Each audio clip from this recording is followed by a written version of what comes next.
إياك نعبد وإياك نستعين صراط الذين أنعمت عليهم. May I request just before I start if the brothers can come as close to the front as is possible. صلوا على محمد وآل محمد.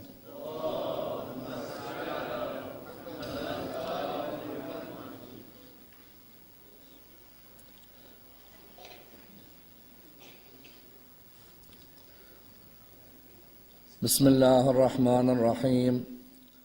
الحمد لله رب العالمين، والصلاة والسلام على سيدنا وعظيمنا وحبيب قلوبنا وشفيع نفوسنا أبي القاسم محمد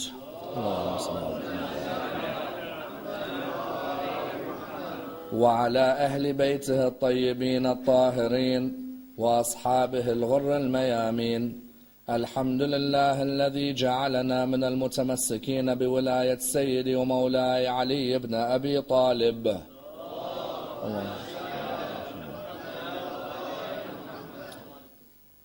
الحمد لله الذي هدانا لهذا وما كنا لنهتدي لولا أن هدانا الله. أما بعد، يقول الله في كتابه الكريم: بسم الله الرحمن الرحيم. وَإِنَّ مِنْ شِيعَتِهِ لَإِبْرَاهِيمَ. The first of our loud salawat in honor of Rasulullah Muhammad sallallahu alayhi wa alihi wa sallam.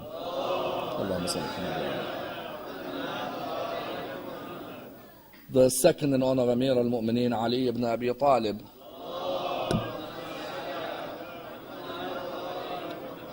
The third with your loudest voices in honor of the Imam of our time, Imam Sahib al-Asr wal-Zaman.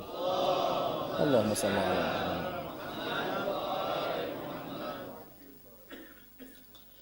Respected scholars, brothers and sisters, Assalamu alaikum wa rahmatullah wa barakatuh.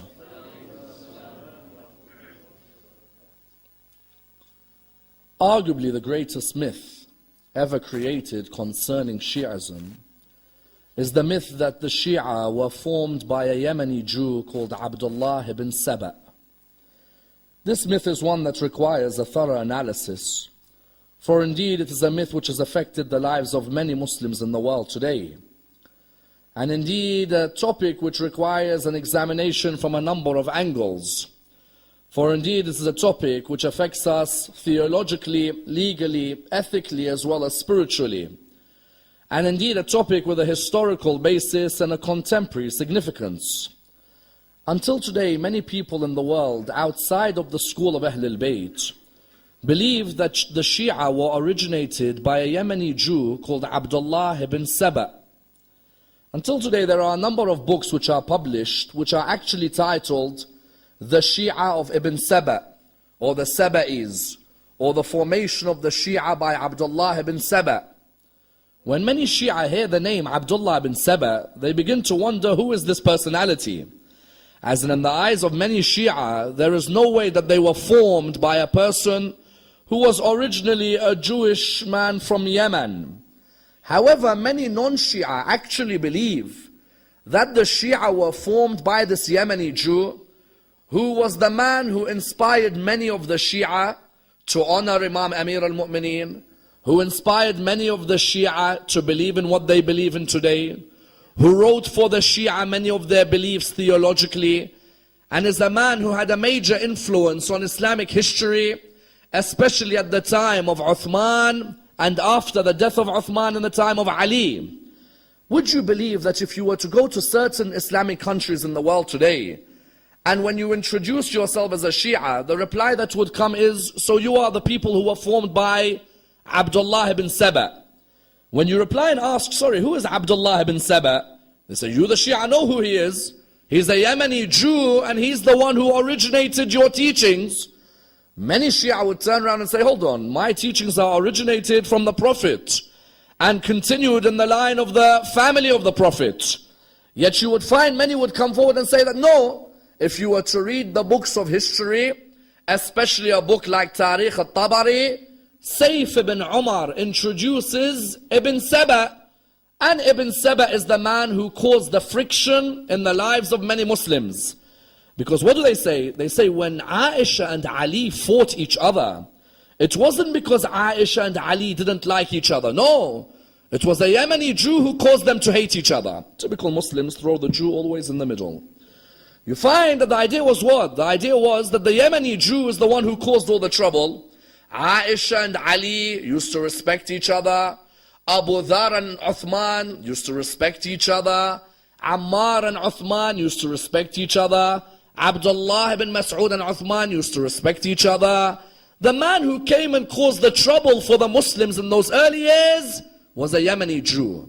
And that Yemeni Jew, Abdullah ibn Saba, is the man who formed the Shia. And that's why today there are still certain lecturers in Islamic universities, especially if you go towards Saudi Arabia, where they tend to preach such nonsense. You find that especially in countries like that, they will say, the Shia are formed by Abdullah ibn Saba, a Yemeni Jew who came and caused major trouble in Islamic history. Let us tonight dissect the origin of this Abdullah ibn Saba and the origin of Tashayyu' and see where is the link that brought a Yemeni Jew to making our school today. Let's dissect this in a number of stages. Number one, what is the meaning of the word Shia? And where is it used in the Quran? And what are the myths that have been created similar to this one which people still believe in today? Number two, Sayf ibn Umar, who is the man who originated the forgery of Abdullah ibn Saba. What do our brothers in Ahlul Sunnah say about Sayf ibn Umar? And which other stories has Sayf ibn Umar concocted in Islamic history? Number three, if there are some of our works which mention Ibn Saba, how do they mention him? And how important is the way they mentioning him to highlighting he has nothing to do with our beliefs? Number four, how was Abdullah ibn Saba used as a scapegoat to cover the early problems in Islamic history? Especially to cover the problems that surrounded Uthman's caliphate.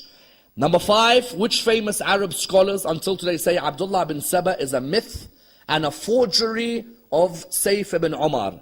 And number six, if Abdullah ibn Saba originated the Shia, then why didn't the members of the family of the Prophet use his name when they went on their mission towards the land of Karbala? Let's examine this and dissect this topic in complete depth.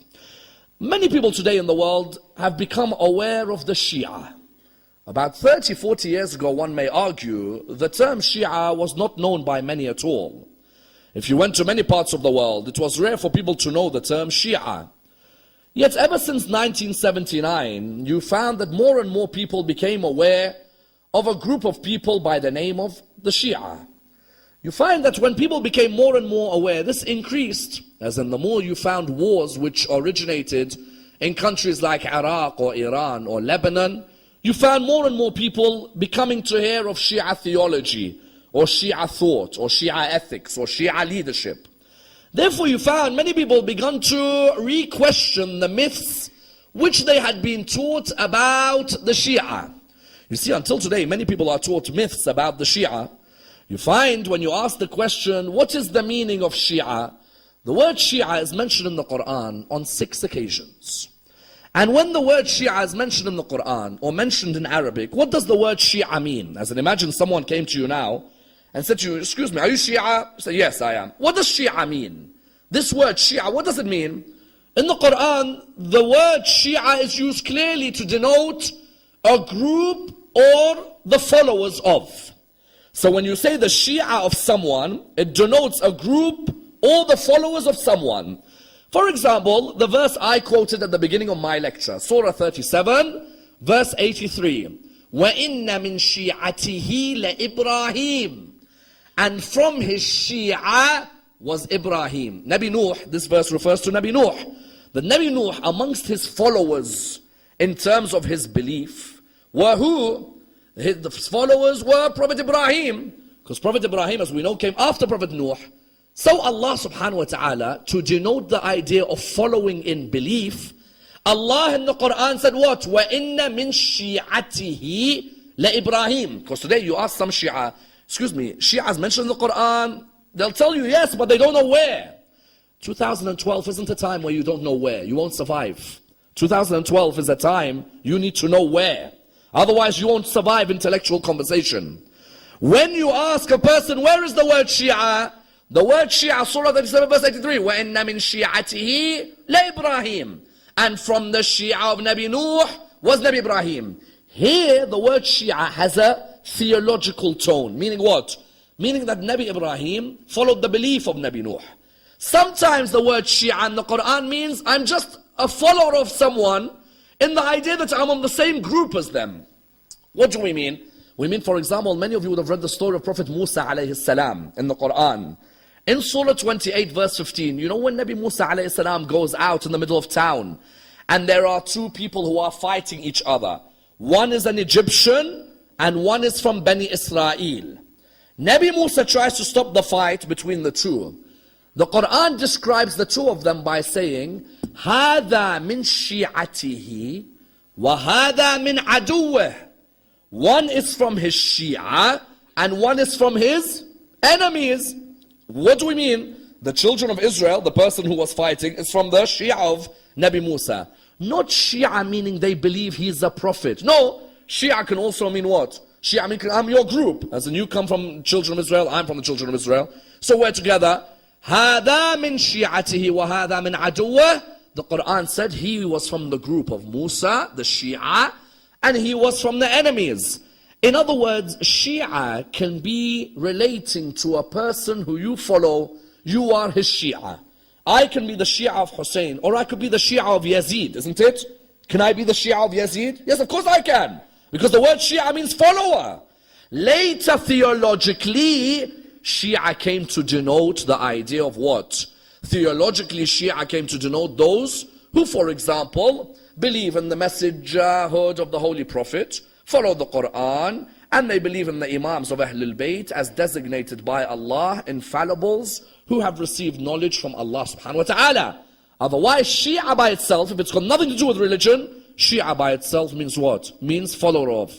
That's why I remember Imam Hussein on the 10th of Muharram, when he's lying on the ground and he calls out, "Oh Shia of Umar bin Sa'ad." Many of you would have heard this. If you don't believe in a religion, you don't believe in the hereafter, at least be free men. Many of you have heard this. When Imam says, "Oh Shia of Umar bin Sa'ad," oh Shia of Abu Sufyan. Does that mean Shia that they believe in the religion of Abu Sufyan? No, it means they're the followers of Abu Sufyan. Therefore the word Shia means the follower. In religion, the word Shia refers to a group of people with such a ideology. Would you believe that this group of people who had the belief in Allah and His Prophet and the Quran and the Imams, later the myths about them which would be created were horrendous. And you know what the sadness is? The people who made these myths knew they were lies. But he knows very well that he's getting money for making myths. So he begins to make myths about the Shia that people still believe in until today. Let me give you a few examples. Vali Nasr has written the book The Shia Revival. Within the Shia Revival, he indicates that the Shia in the world today are undergoing a revival. Everywhere you look, Iraq, Iran, Lebanon, Bahrain, Syria, Shia are rising and rising. He goes, but do you know how many myths were created about these Shia that were slowly sweeping away? Let's see some of these myths. He says, for example, there's a myth that when the Shia finish their salah, you know how many Shia go? So the myth is that the Shia say, after they finish their salah, Khan al-Amin, Khan al-Amin, Khan al-Amin. Amin is who? Jibra'il. So they say, Jibra'il made a mistake, Jibra'il made a mistake, Jibra'il made a mistake. This is the comedy shows we have out there in Islamic literature. That may have been a small splinter sect of the Shia called the Ghurabiyya. The Ghurabiyya used to say such a concept. They have nothing to do with the Imamis or the Ithna Asharis. They are an extremist sect who used to say that Jibra'il made a mistake. Instead of going to Ali, he went to Muhammad. So after Salah, what we should say is Khan al-Amin, Khan al-Amin, Khan al-Amin. Jibra'il made a mistake, Jibra'il made a mistake, Jibra'il made a mistake. Tell me, when you come to our mosques and you sit down after Salah, have you ever heard a Shia saying Khan al-Amin, Khan? Many Shia don't even know what Khana means. Let alone if you come and say Khan al-Amin, Khan al-Amin, Khan al-Amin. No, people say after Salah, Allahu Akbar, Allahu Akbar, Allahu Akbar, in following the Sunnah of the Prophet. That's one myth. Another myth, when the Shia come and cook you food, then be careful, because they'll spit in the food before they give it to you. Another myth, the Shia have tails. I said, Wallah, I haven't seen any tail on my body, I tell you. Another myth is that the Shia have tails, and when they're walking, you could tell that the Shia have a tail. Like I'm some sort of animal that was created by Allah with a tail as well. Another myth, the Shia and Muharram, they switch off their lights for 10 nights and the woman and the men commit adultery with each other. And this was a myth which was spread in Pakistan in the 80s especially. In the mid-80s in Pakistan, to cause destruction between Muslims, they spread the myth that you see with the Shia and Muharram when they come to remember Imam Hussein, they switch their lights off and their people commit adultery with them. In other words, there were many myths which were created by the Shia. Arguably the highest and the greatest myth that exists until today is which one? Is the myth of Abdullah ibn Saba. The idea that the Shia were begun by a Yemeni Jew called Abdullah ibn Saba. We ask the question, Abdullah ibn Saba, who is the man who narrates Abdullah ibn Saba started the Shia? There's only one man who narrates him, and that is Saif ibn Umar al-Tamimi. Saif ibn Umar is the man who says that Abdullah ibn Saba started the Shia. When we hear Saif ibn Umar is the one who started this, we need to examine his life, isn't it? As in, I want to know, who's this Saif ibn Umar? Is he someone trustworthy? Because if he's someone trustworthy, then maybe he has a point. As in, forget if I was Shia or Sunni. If I wasn't Shia or Sunni, and I see that Abdullah ibn Saba started the Shia, and that who told me he started the Shia? Saif ibn Umar. I go and research Saif ibn Umar to see. Imagine I'm a Sunni now. I go to research Saif ibn Umar. Saif ibn Umar, no man like him in Islamic history has been accused of being a liar, a heretic, an atheist, a weak narrator, untrustworthy like Saif ibn Umar al-Tamimi. This Saif ibn Umar lived up until the time of 170 after Hijrah, and this man was known to be a liar and a heretic. And yet you find someone like Tabari, through the chain of someone like Sari ibn Ismail, then Saif ibn Umar, they would take from Saif ibn Umar, and they take about Abdullah ibn Saba. Look at the scholars of Ahlul Sunnah. Look what they say about Saif ibn Umar, the man who said Abdullah ibn Saba started the Shia. They say Saif ibn Umar, according to Yahya bin Mu'in, Al-Hakim, Abu Dawood, An-Nasa'i. You find, for example, Ibn Habban, all of them say Saif ibn Umar is a forger and a liar. Do not take any narration he gives. All of them. They say Saif ibn Umar, what was he? He finds gaps in Islamic history and he makes stories in the middle to make certain personalities look good and other personalities look bad. Remember a few nights ago I mentioned Ibn Abi al-Awja. I said that Ibn Abi al-Awja said, I have forged so many hadiths that I made the halal haram and the haram halal. I made people fast on the day of Eid, and I made people do Eid when they should have been fasting. This man lived at the same time as him. These people were known as malicious liars. And do you know how they used to lie? If you pay them a certain amount of money, they will change a story in history which everyone believes in. They'll change it to suit a particular personality. Someone says to me, saying, Ammar, what do you mean? This man, if you look within his history, Saif bin Umar, has got some of the most ridiculous stories you will ever hear. And not only ridiculous, certain personalities in history who everyone knows performed a certain act, he makes an excuse for why it wasn't them. And certain personalities who didn't perform an act, he makes an excuse for why it was them. What do we mean? This Saif bin Umar, for example, you know what he says? He says when Abu Bakr became Khalifa, Ali ibn Abi Talib was in his house. As soon as Ali ibn Abi Talib heard that Abu Bakr became Khalifa, he was only wearing a shirt at home. Of course, Ali ibn Abi Talib only walks around his house in a shirt. He says Ali ibn Abi Talib was wearing a shirt at home. As soon as he heard Abu Bakr became Khalifa, he opened the door and ran to Abu Bakr wearing a shirt only. And all the Muslims could see Ali ibn Abi Talib with only his shirt on, nothing else. And he came to Abu Bakr and said, oh Abu Bakr, I pledge my allegiance to you. You are my Khalifa in this world and the hereafter. Every Muslim knows Ali ibn Abi Talib very clearly, whether you're a Sunni or a Shia. Ali ibn Abi Talib, for 6 months after Abu Bakr became Khalifa, there was no interaction in the sense of any pledge of allegiance between him and Abu Bakr. Every Muslim, except Saif bin Umar. Saif bin Umar says, no. Ali ibn Abi Talib, as soon as he heard, he ran out only wearing his shirt. Ali ibn Abi Talib, of course, didn't have time to wear pajamas. So what he did, he only wore his shirt and he ran towards Abu Bakr and he pledged allegiance. This is one incident of Saif.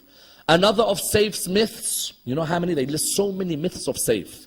Another of the myths of Saif is what? Saif says, Rasulullah said, which of you will ride the camel and hear the dogs of the Hawab? When you hear the dogs of the Hawab, the barking dogs of the Hawab, turn around and go back. Rasulullah was warning his wives, wasn't he? He was saying, listen, one of you is going to ride a camel one day. And you're going to proceed towards a war. When you hear dogs barking, turn around. Every book in history says, Aisha, the wife of Rasulullah, was riding her camel. She heard the dogs of the Hawab barking. When she heard the dogs of the Hawab barking, she said, are these the dogs Rasulullah referred to? Are these the dogs Rasulullah said? Are the dogs of the Hawab? I have to turn around. So every book in history says that her companion said to her, no, this is not the dogs, it refers to something else. Saif ibn Umar says, it wasn't Aisha who was on the camel. It was Zimil. Sorry? Zimil. Who's Zimil? He said, Aisha had a servant called Zimil. And she was on a camel and she heard the dogs, but she didn't turn around. So Rasulullah was referring to Zimil. In your life, have you heard of Zimil? No, you haven't, but Saif ibn Umar has. Saif ibn Umar, he brought Zimil right into the middle of the picture. Let me give you another example. Khalid ibn al-Walid, according to our brothers in Ahlul Sunnah, is Allah's chosen sword, isn't he? They call him Saifullah al-Maslul. Khalid ibn Walid, when Rasulullah died, Abu Bakr became Khalifa. Abu Bakr ordered people that they have to pay him the taxes because he's become Khalifa. And whoever doesn't pay him taxes is killed. Khalid ibn Walid went around to people, ordering them, you pay tax, you're alive. You don't, we kill you. Because sometimes people ask me, said, Ammar, how comes people after Ghadir, after Rasulullah died, why didn't people support Amir al-Mu'mineen? No, there were people supported, they were beheaded. You go to towns and you behead. If a person doesn't give zakat to Abu Bakr, he says, I'm not giving zakat to the man who wasn't chosen on Ghadir. You don't give zakat to the man who wasn't chosen on Ghadir, then we'll behead you. Khalid ibn Walid went to the town which was led by Malik ibn Nuwayra. Malik ibn Nuwayra used to collect taxes on behalf of Rasulullah and send them to Medina. Malik ibn Nuwayra was known as a man of generosity, a man of trustworthiness. You know what Khalid ibn Walid did? He came into that town. He knew Malik ibn Nuwayra collects taxes for Bani Hamdala. He came to him and he said to him, Malik. Malik was there with his people. What are you doing? He said, it's time for prayers. Okay, let's all pray together. So they all prayed together. When they all prayed together, he said, put everyone's weapons down. Everyone put their weapons down. When they're coming to pray, Khalid comes and kills all of them. And then sleeps with the wife of Malik the same night. In Islam, if someone dies, there's an iddah period, isn't there? Same night or the next day, the narrations differ. He is with the wife of Malik ibn Nuwayra. Everyone says, Umar ibn al-Khattab said to Abu Bakr, we have to execute Khalid for what he's done. Abu Bakr said, how can I execute a man who is Allah's sword on earth? Saif ibn Umar says, no, Malik ibn Nuwayra was the one who was wrong, not Khalid. Malik ibn Nuwayra had become a murtad, apostate. So Khalid had every right to do what he did to Malik and to do what he did to his wife. In other words, this Saif ibn Umar, story after story, I can give you so many stories of Saif ibn Umar, which were legends, which changed history. History has one version, Saif ibn Umar has another version. Mughira bin Shu'bah committed zina. You know, for zina, for you to be punished for zina, 4 witnesses have to see you, isn't it? For you to be punished for zina. 4 witnesses saw Mughira bin Shu'bah when the curtain of his door, you know in those days some curtains, the curtain was removed. They saw Mughira bin Shu'bah committing zina, 4 witnesses. They went to Umar, they said, Umar, Mughira bin Shu'bah is to be punished, we saw him. Umar then went ahead with the investigation, he concluded, no, Mughira shouldn't be executed. Everyone knew that Mughira should have been executed, but Umar and Mughira were good friends, there was a way around it. Saif bin Umar writes, no, Mughira was innocent. People didn't like him, so they made rumors about him. Every book says Mughira committed zina. But Saif bin Umar, again, plays around with that history to change the conclusion. In other words, what do we find? Saif bin Umar is the man who brought about these legends. He also brought about legends of wars no one had heard of. There was a war he called Jarathim. People were like, what's Jarathim war? There was a war called Al-Abaqir. What's the Abaqir war? No books of history mention any of Sayyid bin Umar's wars. Khuzaymah bin Thabit, he said there was another Khuzaymah bin Thabit. Sa'sa' bin Sawhan, he said Sa'sa' bin Sawhan had another brother. Lie after lie after lie after lie. But what was his greatest lie? Abdullah ibn Saba. Sayyid bin Umar is the man who concocted the myth of Abdullah bin Saba. Sayyid bin Umar, what did he say? He said Abdullah bin Saba was this Yemeni Jew. A Yemeni Jew who became a Muslim. He entered the folds of Islam. He traveled from Egypt to Kufa to Syria to Medina. He traveled everywhere. And he wanted to cause trouble in the Muslim Ummah. So what did he do? He went and inspired people like Ammar bin Yasir, Abu Dhar al-Ghafari, Muhammad bin Abi Hudayfa, Abdurrahman bin Udais, Sa'sa' bin Sawhan, Malik al-Ashtar, Hujr bin Adi al-Kindi. He inspired all of them to become extreme in their love for Ali ibn Abi Talib, and he formed a group called the Shia. We reply by saying, is there anyone other than Sayyid bin Umar who narrates about Abdullah bin Saba? No, there isn't. Sayyid bin Umar, the weak, liar, atheist narrator, is the only one who narrates about Abdullah bin Saba. Number one. Number two, someone replies back to us by saying, hold on. In Shia literature, some of your ulama also narrate a man by the name of Abdullah bin Saba in history. So how could you say this is the myth of Sayyid bin Umar? We reply by saying, okay, if some of our ulama narrate about a man called Abdullah bin Saba, what was this Abdullah bin Saba's beliefs? This Abdullah bin Saba sees Imam Amir al-Mu'mineen in the month of Ramadan. This is the one they say that we narrate. Sees Imam Ali in the month of Ramadan. Imam Ali sees him drinking water. So he says to him, he's wondering, sorry, are you traveling? He says, no. He says, are you ill? He says, no. He says, why are you breaking your fast? He said, you are as you are. So what do you mean you are as you are? He said, you are as you are. You are our Lord. Imam Amir al-Mu'mineen straight away said, how dare you say such a thing? This is shirk. This is not allowed within the school of Islam. Imam Ali went down on the ground. He put his cheeks on the ground. He rubbed them on the ground. He said, I am created from clay and I'm a servant of Allah subhanahu wa ta'ala. Even our books say, if there was an Ibn Saba, Imam Ali, one narration says that Imam Ali burnt Ibn Saba because of his heretic beliefs. Another says not burnt, Imam Ali exiled Ibn Saba so that he's nowhere near Shi'ism. In other words, those who come and say that Ibn Saba is a Shia, which Shia believes Ali ibn Abi Talib today? Do the Imams believe Ali ibn Abi Talib is God? If you're saying Ibn Saba originated me, that means I should believe that Ali ibn Abi Talib is God. No, not at all. None of us believe that Amir al-Mu'mineen is God. Amir al-Mu'mineen is a servant of Allah subhanahu wa ta'ala, a creation of Allah subhanahu wa ta'ala, above the creation, below the creator. So someone came and said, therefore that the Shia were begun by Ibn Saba. No. If Ali ibn Abi Talib knew there's someone called Ibn Saba, and that Ibn Saba is saying Ali ibn Abi Talib is God, astaghfirullah, then Imam Ali ibn Abi Talib makes sure that that person is either burnt. If we say he doesn't do the had of burning, then Imam Ali exiles this person away from the Shia. Which Shia in the world today, who you claim came from Ibn Saba, which Shia comes and says Ali ibn Abi Talib is God? That is an extremist tendency which has nothing to do with the Imami line. Someone said, but there was a person called Abdullah bin Wahab, who later a group called the Saba'iyya was after. I want you to bear with me on this very delicate point. Later, you would find a group called the Saba'iyya. So they said that the Saba'iyya indicates there was a person called Abdullah bin Wahab. We reply by saying what? Yes, there was an Abdullah bin Wahab al-Saba'i. But this man was the leader of the Khawarij when they fought Imam Ali ibn Abi Talib at Nahrawan. Tell me, if he is the one who originated the Shia, then fights Ali ibn Abi Talib, can he be a real Shi'i?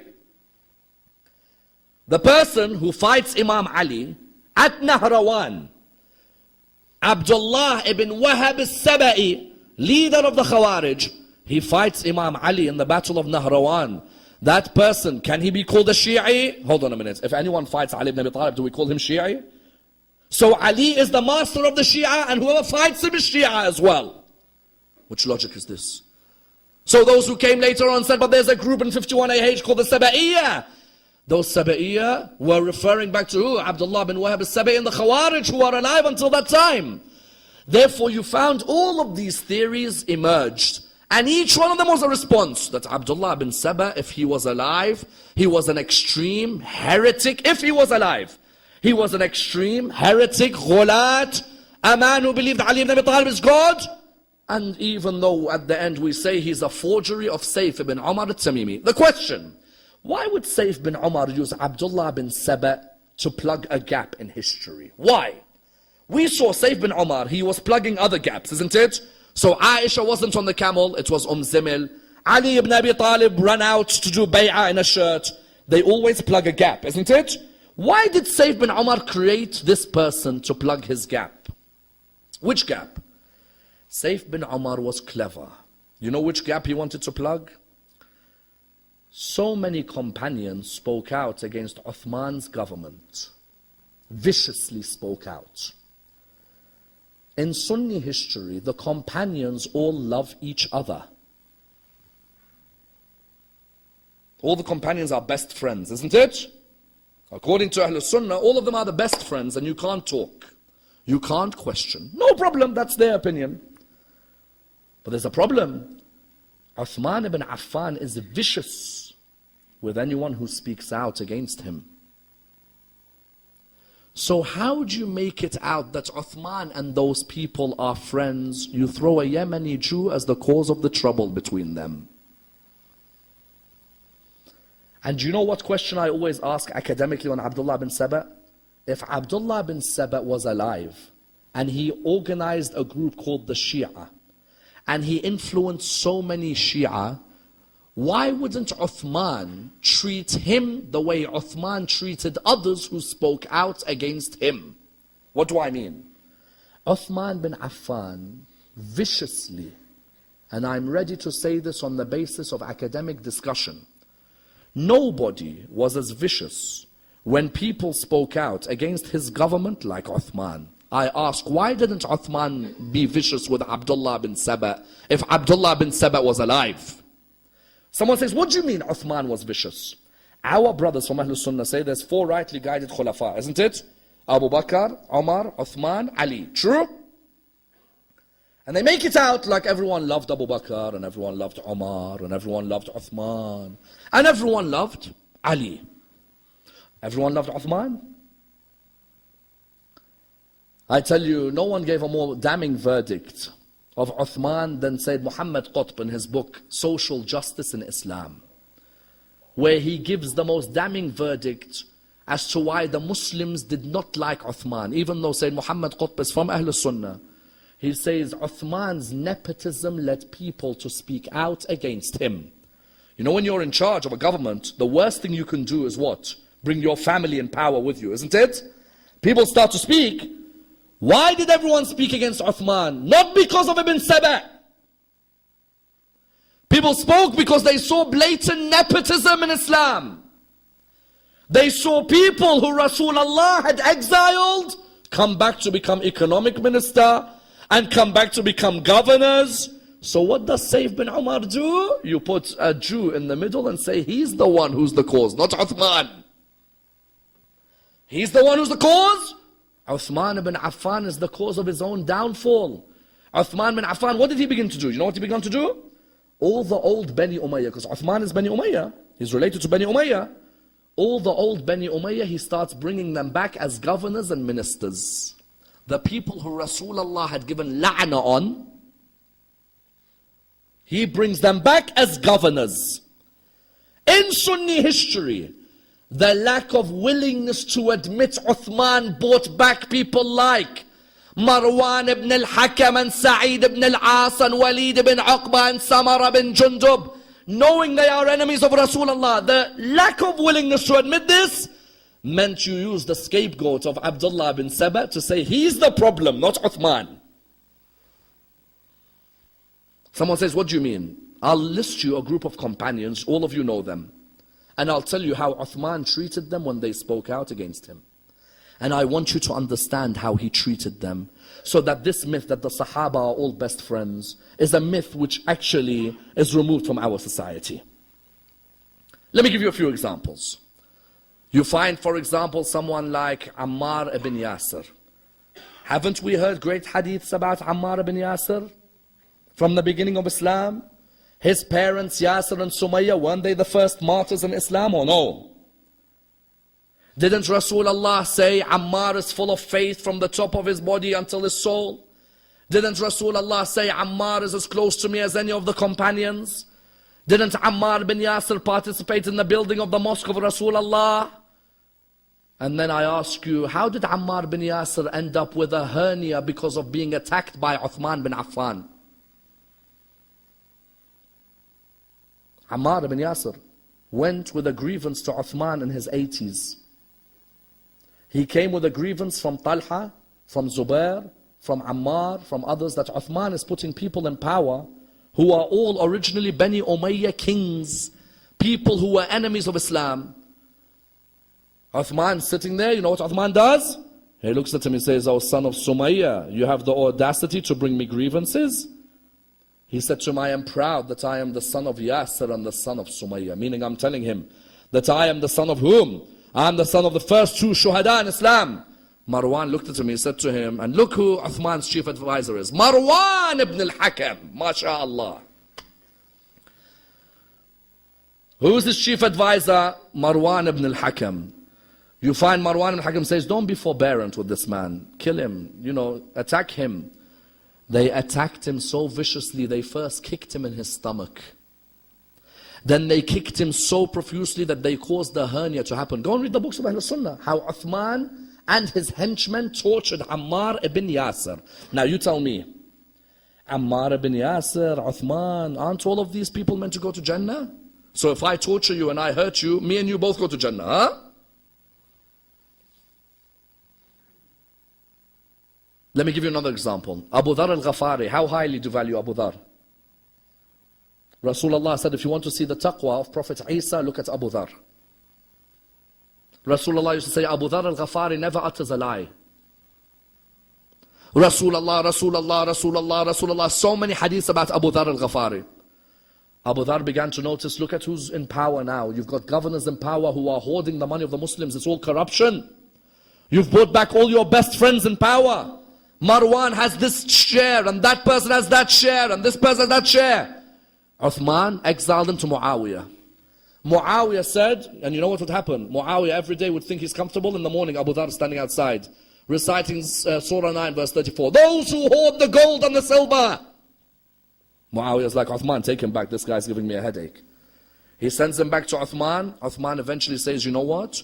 You think you can speak out against me? I'll exile you into a place in the middle of nowhere. Where do you want to go? Abu Dhar said something, said no. Abu Dhar said another thing, said no. Abu Dhar said another thing, said no. He said, I'll exile you to the Rabatha. The Rabatha, do you know what it is?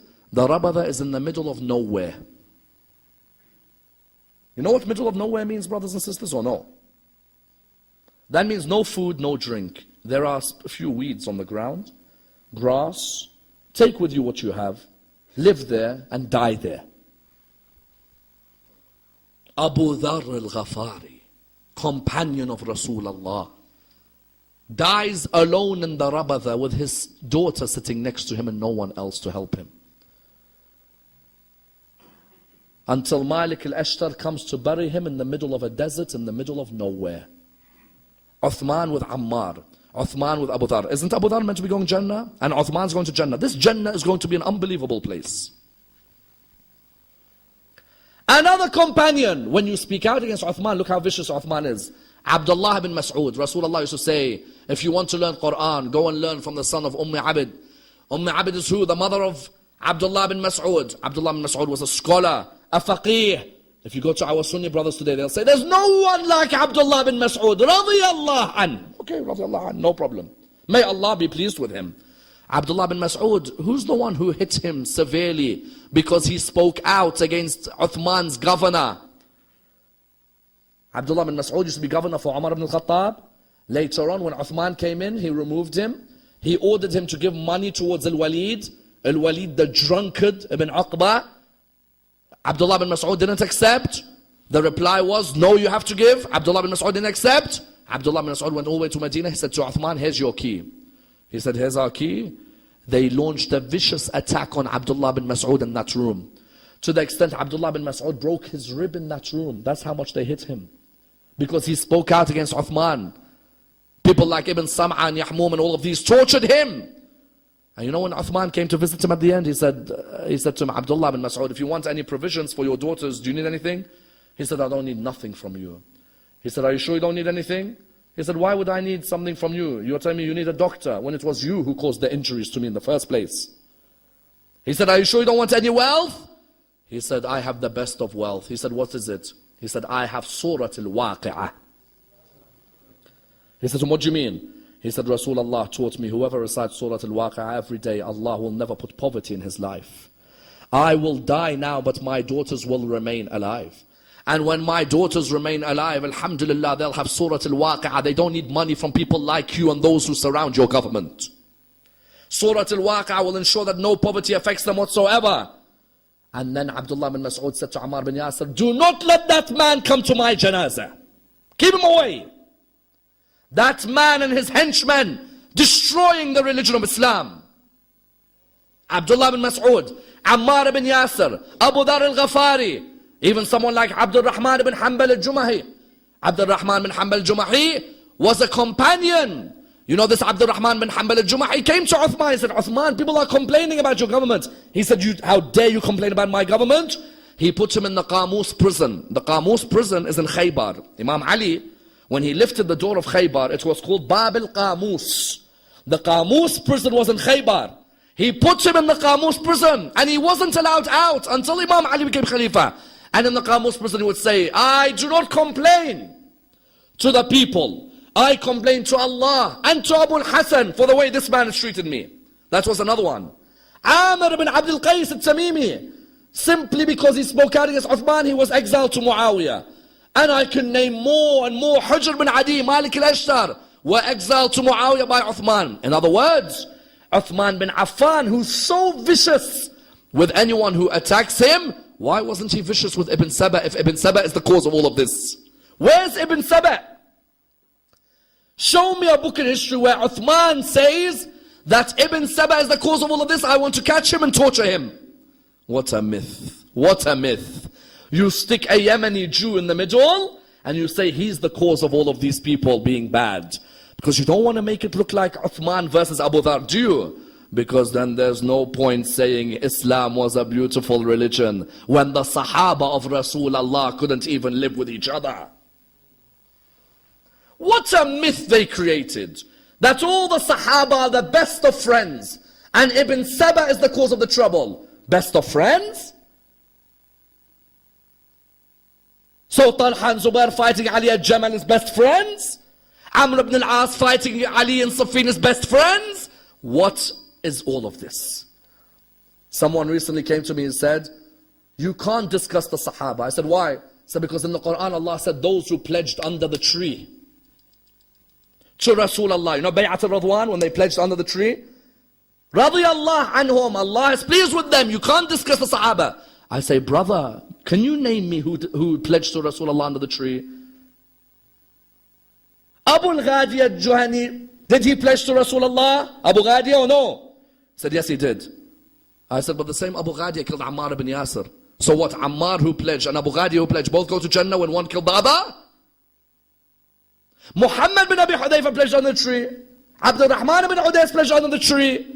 But at the end, all of these, you said Ibn Saba caused them to kill Uthman bin Affan and to cause trouble. In other words, when you tell me every Sahaba who pledged under the tree, go and research Muhammad bin Abi Hudayfa. Go and research Abdul Rahman bin Udais. These people who you later say were against Uthman. So Uthman goes to Jannah and they go to Jannah even though they were against each other.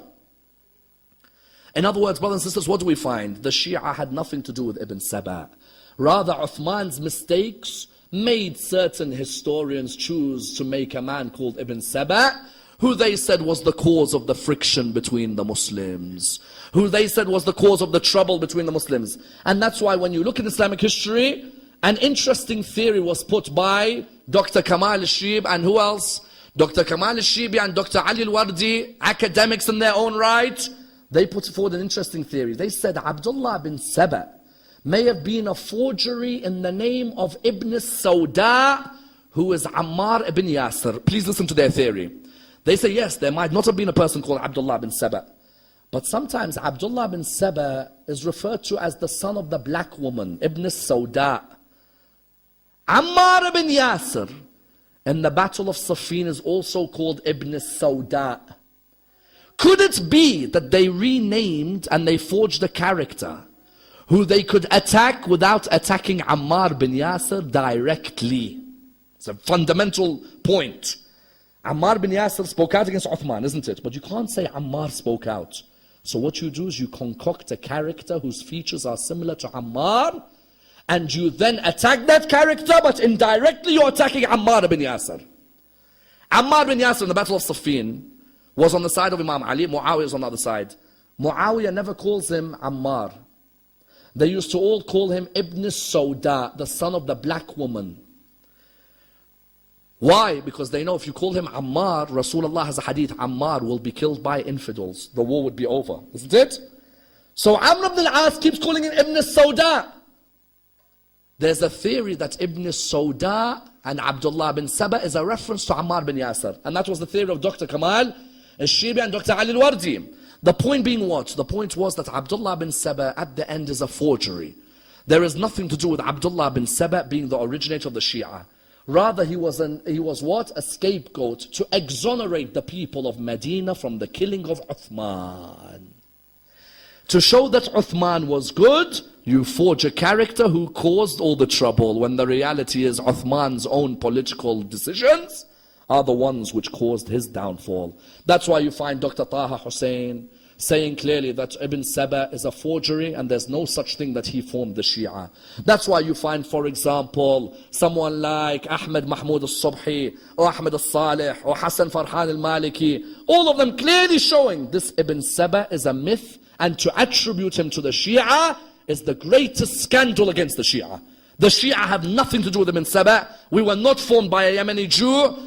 Rather, we are a school which originates from Rasulullah sallallahu alayhi wa sallam. Allahumma salli ala Muhammad wa ala Muhammad. Who are the Shia? The Shia are those who originate from Rasulullah. They sought to follow the Sunnah of Rasulullah, but they saw that the way to follow the Sunnah was through following the guide who Rasulullah appointed before he died, Amir al-Mu'mineen. So they called themselves the Shia of Ali, in the idea that they were following Ali to reach the path of Rasulullah. Those who come and say Ammar and Abu Dhar were affected by Ibn Saba, I ask them one question. Ammar ibn Yasir and Abu Dhar, if they were affected by Ibn Saba only came to their life in the 30th or 29th year after Hijrah. They were already Shia of Ali from the day of Saqifa. From the day of Saqifa, Salman, Abu Dhar, Ammar, Miqdad, they were all Shia of Amir al-Mu'mineen. They didn't need a Yemeni Jew to come and tell them what Ali ibn Abi Talib is. They were already on the side of Ali ibn Abi Talib on the day of Saqifa. Therefore, for someone to say Ibn Saba made Ammar love Ali, made Abu Dhar love Ali, made Sa'sa' love Ali, made Muhammad bin Abu Bakr, on the contrary, these people were loyal to Amir al-Mu'mineen years before Ibn Saba even came on the Muslim scene. If Uthman thought Ibn Saba was a threat, he would have called out, attack Ibn Saba, kill Ibn Saba. There's no mention of Ibn Saba whatsoever. And that's why when you come towards someone like Imam al-Hussein, you ask, if Shi'ism was formed by Ibn Saba, then did Imam al-Hussein raise a banner and say, we are fighting in Karbala for Ibn Saba?